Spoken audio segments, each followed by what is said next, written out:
दोस्तों नमस्कार, कैसे हैं आप लोग। मेरी चैनल में आप सभी का स्वागत है। मेरी चैनल रंगीन राहें, ये रोड टू सक्सेस से रोड टू स्टारडम। दोस्तों, आप लोगों को दिलीप कुमार जी के बारे में बहुत कुछ जानना है, उनकी और मधुबाला जी के बारे में भी बहुत कुछ जानना है, उनकी प्रेम कहानी के बारे में भी बहुत जानना है। तो दोस्तों, आज का वीडियो यही है। मैं आप लोगों को बताऊंगा कि उनकी प्रेम कहानी कैसे शुरू हुई और कैसे अंत आया, कैसे वो अधूरी रह गई, वो सब बातें बताऊंगा। दोस्तों, उससे पहले मैं कहूंगा कि मेरे चैनल को सब्सक्राइब कीजिए और बाजू का लाल बटन दबा दीजिए अगर आप पहली बार आए हो मेरे वीडियोस पे। तो दोस्तों, बॉलीवुड फिल्म इंडस्ट्री की सबसे खूबसूरत हीरोइनों में एक नाम शुमार है, वो है मधुबाला जी का। मधुबाला जी उनकी फिल्मी एक्टिंग के साथ साथ वो अपनी लव स्टोरी के लिए भी शायद बहुत फेमस हुई थी, बहुत प्रख्यात हुई थी। उनकी लव स्टोरी इंडस्ट्री में बहुत गाजी थी, बहुत अरसों तक बहुत कानों कान बहुत चली थी और उनकी प्रेम कहानी को अमर भी कहा जाता है। क्यों? क्योंकि उन्होंने जो प्यार किया था दिलीप साहब से, जो प्यार किया था दिलीप साहब की पहली फिल्म में जब उनके साथ आई थी, पहली फिल्म दिलीप साहब की नहीं थी, लेकिन मधुबाला जी की पहली फिल्म थी तराना। उस तराना फिल्म में जब वो साथ में आई थी तो उनको पहली नज़र में ही दिलीप साहब भाग गए थे, जिसे हम पहली नज़र का प्यार कहते हैं, वो हो गया था। उसके बाद दोस्तों ये हुआ कि बात यहाँ तक आ गई कि वो एक दूसरे से मिलने लगे और मधुबाला जी ने तराना के सेट पे दिलीप कुमार साहब को एक खत लिखा। वो खत के साथ एक गुलाब का फूल भेजा था और उसमें लिखा था, अगर मेरा प्यार अगर आपको मंजूर है तो ये फूल को आप अपने पास रखिएगा, तो मैं समझ लूँगी कि आपको मेरा प्यार मंजूर है। दोस्तों, ये तो हुई उनकी पहली फिल्म की बात। दिलीप साहब भी उनको बहुत चाहने लगे थे, लेकिन एक बात कुछ ऐसी हो गई जिससे कि उन दोनों में दरार आ गई, उन दोनों के बीच में दरार आ गई। उस वक्त इतना खुले दिमाग के नहीं थे सभी लोग, और फिल्म इंडस्ट्री में ठीक थे, वो फिल्म इंडस्ट्री में थे, लेकिन उतने ये इतनी बड़ी बात या तो कुछ ऐसी बात सोच नहीं सकते थे कि प्यार हो जाए, और प्यार परवान चढ़ गया। दोस्तों, दिलीप कुमार साहब और मधुबाला जी के बीच में जो प्यार था, सब लोग कहते हैं कि वो अमर प्यार है। वो खूबसूरती की और एक कला की बहुत अच्छी मिसाल है।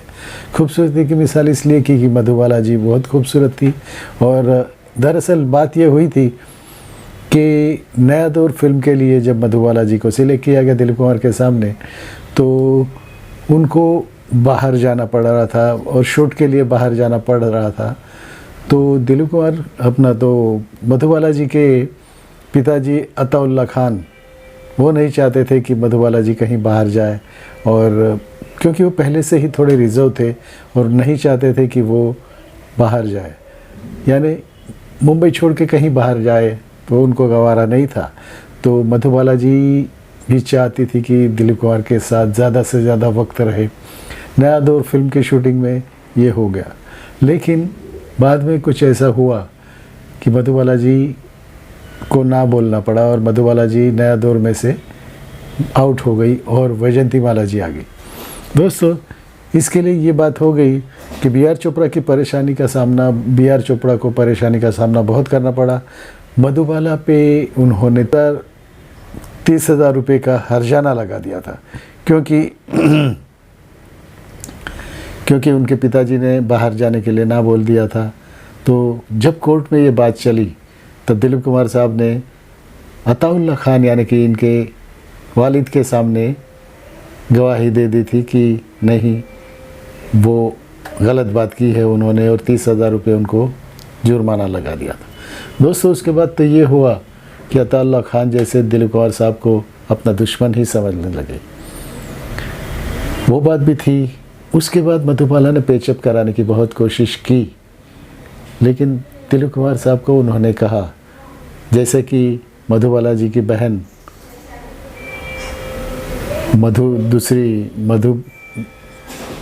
उनकी छोटी बहन उन्होंने भी कहा था कि अगर दिलीप कुमार साहब उस वक्त मान जाते या तो ये सॉरी बोल देते उनके अताउल्ला खान को, तो शायद आज मधुबाला जी और दिलीप कुमार साहब की शादी हो जाती। लेकिन दिलीप कुमार साहब ने माना नहीं। दिलीप कुमार साहब ने कहा कि उसमें क्या है, मधुबाला जी मैं तो सच्चाई का साथ दूंगा।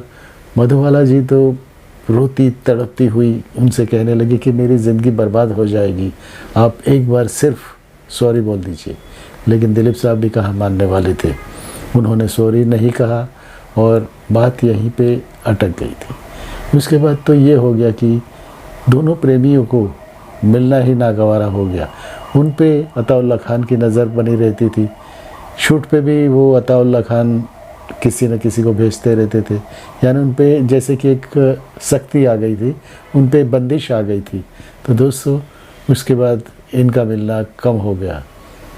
ये हो गया कि शायद ये प्रेम कहानी आगे नहीं बढ़ेगी।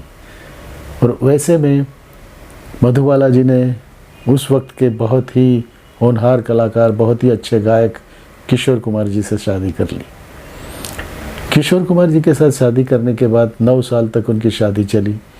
लेकिन उस 9 साल में किशोर कुमार जी को मालूम पड़ा कि इनके हार्ट में कुछ प्रॉब्लम है, हृदय में छेद है, तो उनको सांस लेने में प्रॉब्लम होने लगी। दोस्तों इसी बीच में ये भी कहूँगा कि मुग़ल आज़म फिल्म में जब वो दोनों की प्यार एकदम परवान चढ़ा था, तो देखिएगा आपको लगेगा कि दिलीप कुमार साहब ने इतनी आसानी से एक्टिंग की है, एकदम रियल एक्टिंग की है। और वो जो उनको प्यार भरी नज़रों से देखते हैं तो असली ही लगता है, यानी इतना अपनापन और सच्चाई लगती थी, क्योंकि उस वक्त वो सही में वो उनसे बहुत प्यार करते थे। मधुबाला जी भी उनसे बहुत प्यार करती थी, लेकिन उन दोनों में बोलने की भी ये नहीं थी, मनाही थी। दोनों सिर्फ सेट पे शूट पे ऐसे काम करते थे, लेकिन बाद में कुछ ज़्यादा बातें नहीं होती थी। मधुबाला जी ने किशोर कुमार जी से शादी कर ली और 9 साल में तो ये हो गई बात, और मधुबाला जी इस दुनिया से चली गई। उनकी बहन ने भी कहा है, मधु जी ने, कि उनकी याद में उनकी लाइफ पे फिल्म बनाई जाए। अभी कुछ मामला चल रहा है और वो हो रहा है कि उनकी ज़िंदगी पे फिल्म बनाई जाएगी। तो बहुत सालों से ये लोग चाहते थे, तो ये आज का न्यूज़ है कि वो उनकी मधुबाला जी की लाइफ पे फिल्म बनेगी। दोस्तों ये तो हो गई उनकी बात, लेकिन दिलीप साहब ने भी शादी कर ली सायरा जी के साथ में, सायरा जी के साथ भी कर ली। और उसके बाद मधुबाला जी जब ऑफ हो गई, तब शायद उनके दिल में रह गया कि लोगों को भी लगा कि ये दोनों शादी कर लेंगे तो दुनिया की खूबसूरत जोड़ी बन जाती, कला और खूबसूरती का संगम हो जाता। दोस्तों कला के लिए तो माहिर थे अपने दिलीप कुमार साहब, ट्रेजेडी किंग बने थे, और वो इतने अच्छे एक्टर थे, नेचुरल एक्टर थे। तो वो आँखों से डायलॉग्स बोलते थे जो ये आपको मुग़ल आज़म में कोई शॉट में दिखेगा। वो अगर आपको फिल्म देखने मिले तो ज़रूर देखिएगा, गूगल पे ये फिल्म मिल जाएगी। लेकिन ये बात हुई कि उनकी कहानी अधूरी रह गई। दोनों दिल ही दिल में चाहते रह गए। मधुबाला जी के दिल में भी रह गया कि मुझसे शादी कर लो, नहीं तो मेरी ज़िंदगी बर्बाद हो जाएगी। और दिलीप कुमार साहब ने भी अपनी ज़िद नहीं छोड़ी। ज़िद क्या कहे, वो अपनी बातें नहीं छोड़ी, जो सच्चाई थी वो। तो दोस्तों ऐसे ही दो प्रेमी मिलते मिलते बिछड़ गए। ये इंडस्ट्री में तो ये बहुत चर्चा का विषय रहा। दोस्तों ये भी दोनों कलाकार थे, क्योंकि उनका भी दिल नाजुक होता है और वैसे भी कलाकार थे, तो दिल किसी के भी आ सकता है, किसी पे भी आ सकता है। दोस्तों ऐसी ही कहानी थी इन दोनों की प्रेम कहानी, जो कि अधूरी रह गई। अगर दोनों साथ होते तो कुछ अलग ही कहानी बनती। कला और ब्यूटी, सुंदरता का मिलन हो जाता।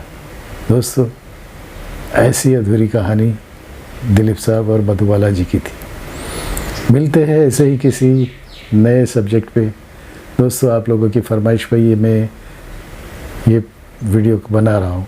आप अपने फरमाइश या तो जो भी आपको चाहिए वो लिखिए, मैं उसी पे वीडियो बनाऊंगा। दोस्तों अगर आप नए हो तो नीचे का लोगो जो मेरा आ रहा है उस पर क्लिक कीजिए और बाजू का लाल बटन दबा दीजिए। आपको मेरी वीडियोस की हर इंटीमेशन मिलती रहेगी। भारत माता की जय, Vande Mataram. I love you friends, नमस्कार।